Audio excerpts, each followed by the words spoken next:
wabarakatuh. Hai teman-teman, saya Juliana Fitria dengan NIM 01221079, Program Studi Manajemen Kelas A, Universitas Narotama, Surabaya. Pada kesempatan kali ini, saya akan menjelaskan salah satu materi dari mata kuliah Etika Bisnis, yaitu Teori Etika. Sebelum itu, kita harus tahu apa sih itu etika. Jadi teman-teman, etika itu selalu disangkut pautkan dengan moral. Padahal ini dia pengertiannya. Etika berasal dari kata Yunani yaitu ethos yang merupakan bentuk jamak dari ta eta yang berarti adat istiadat. Etika berhubungan dengan kebaikan hidup, kebiasaan atau karakter baik terhadap seseorang, masyarakat atau terhadap kelompok masyarakat. Etika juga dapat diartikan sebagai filsafat moral atau ilmu yang membahas dan mengkaji nilai dan norma yang diberikan oleh moralitas dan etika. Sedangkan moral berasal dari kata Yunani yaitu mores yang berarti kebiasaan atau cara hidup. Jadi, dapat disimpulkan etika yaitu ilmu untuk mempelajari, mengukur, dan menentukan apakah sebuah perilaku bisa dikatakan baik atau buruk, boleh atau tidak boleh, dan benar atau tidak benar untuk dilakukan. Sedangkan moral menunjukkan tindakan atau perilaku seseorang dengan kesesuaian pada studi etika.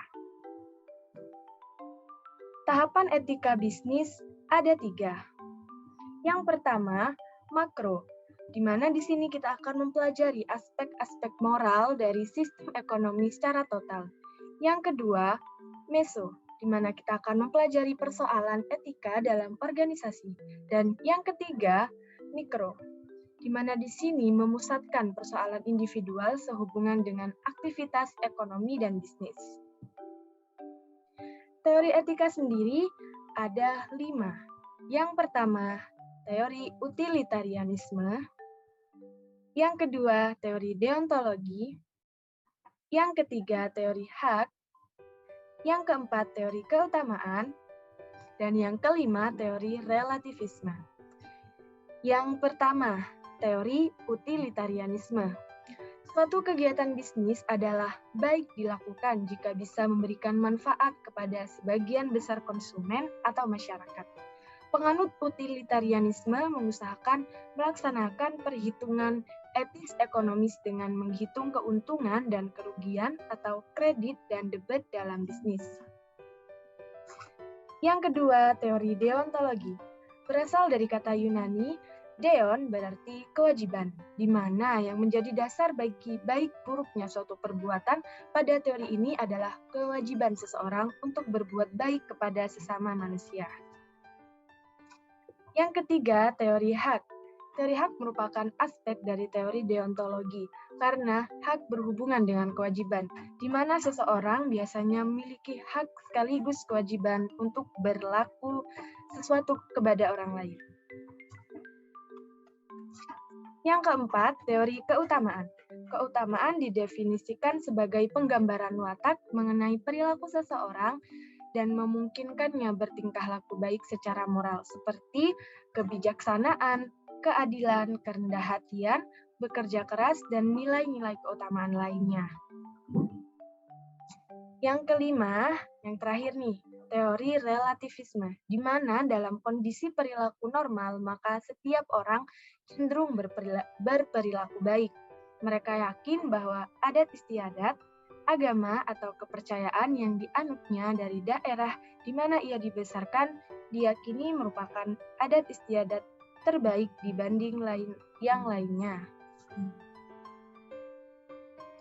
Prinsip etika.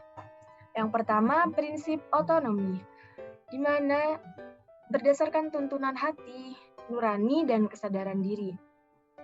Selanjutnya, kejujuran, di mana setiap tindakan atau perikatan bisnis merupakan keutamaan. Ketiga, prinsip keadilan. Setiap orang dalam kegiatan bisnis diperlakukan sesuai dengan hak dan kewajiban masing-masing. Dan yang terakhir, saling menguntungkan. Saling menguntungkan merupakan cermin integritas moral internal pelaku bisnis. Nah, pada kesempatan kali ini saya mengangkat contoh kasus dari PT Indah Jaya Londrindro. Perusahaan ini dimiliki oleh Bapak Ivan Pesik selaku Direktur Utama dan berdiri sejak tahun 2012. PT Indah Jaya Londrindro merupakan perusahaan penyedia jasa pencucian laundry yang beralamat di Jalan Pajajaran 14, nomor 62, Gandasari, Jatiwung, Tangerang. Etika terhadap lingkungan dan sosial pada PT Indah Jaya Londrindro merupakan etika deontologi. Nah, jadi di sini memakai etika deontologi yang artinya seperti yang tadi, di mana baik buruknya seseorang dinilai dari kewajiban yang ia laksanakan. Adapun kewajiban pada karyawan di PT Londrindro, yang pertama menjadi setiap bagian dari perseroan yang baik dengan mentaati peraturan, mengembangkan potensi secara optimal, ikut serta dalam menciptakan budaya kerja yang baik dan bersama-sama membangun lingkungan kerja yang kondusif. Yang kedua, menggunakan jabatan dan wewenang dengan tanggung jawab, menggunakan dan menjaga seluruh informasi, data, harta, dan fasilitas perusahaan untuk kepentingan perseroan, menjaga nama baik perseroan dalam sikap dan perilakunya baik di luar maupun di dalam lingkungan perseroan. Yang selanjutnya, karyawan ikut serta bertanggung jawab untuk menjaga kerahasiaan dan dilarang menyalahgunakan informasi bersifat rahasia perseroan sampai masa kerja berakhir sekalipun. Dan yang selanjutnya, saling mendorong semangat, menghargai, dan membina kerjasama dalam menjalankan tanggung jawab dan tugas antar karyawan satu dengan lainnya. Dan yang terakhir, membangun keterbukaan dan meningkatkan integritas serta mentalitas kelimpahruahan abundance mentality dengan hubungan yang harmonis sebagai warga perseroan. Adapun kewajiban manajemen pada PT atau perusahaan ini, yang pertama, setiap individu yang menjadi bagian dari perusahaan berkomitmen untuk senantiasa berusaha keras agar perusahaan mampu bertumbuh secara berkesinambungan berdasarkan prinsip bisnis yang saling menguntungkan satu sama lain hingga dapat memberikan kontribusi yang optimal bagi pemegang saham. Yang kedua, perusahaan berkomitmen memenuhi seluruh kontrak penjualan yang telah disepakati dalam upaya meningkatkan kepuasan pelanggan dan memenuhi pasokan energi bagi pelanggan. Yang ketiga, perusahaan melakukan kerjasama dengan kreditur atau investor dalam mengajukan bantuan pendanaan untuk kepentingan perluasan usaha dan peningkatan kinerja perusahaan. Dan yang terakhir, perusahaan melakukan kerjasama dengan pemasok dalam rangka memenuhi segala kebutuhan perusahaan untuk mendapatkan barang dan jasa yang berkualitas dengan harga kompetitif sehingga terjaminnya rantai pasokan perusahaan. Sebelum presentasi ditutup, saya mengutip kata dari Gajendra, bunyinya seperti ini. Membutuhkan waktu bertahun-tahun untuk membangun reputasi dan sebuah perilaku tidak etis akan merusaknya.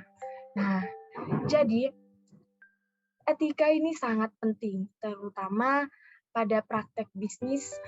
Ya, tanpa adanya etika, reputasi yang kita bangun, yang sudah kita bangun bertahun-tahun, akan hancur seketika.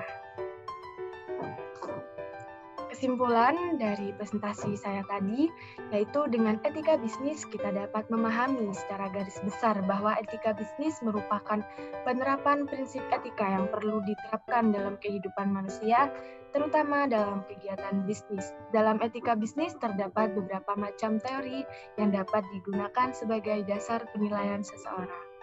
Nah, itu tadi yang bisa saya sampaikan. Semoga bermanfaat. Wassalamualaikum warahmatullahi wabarakatuh.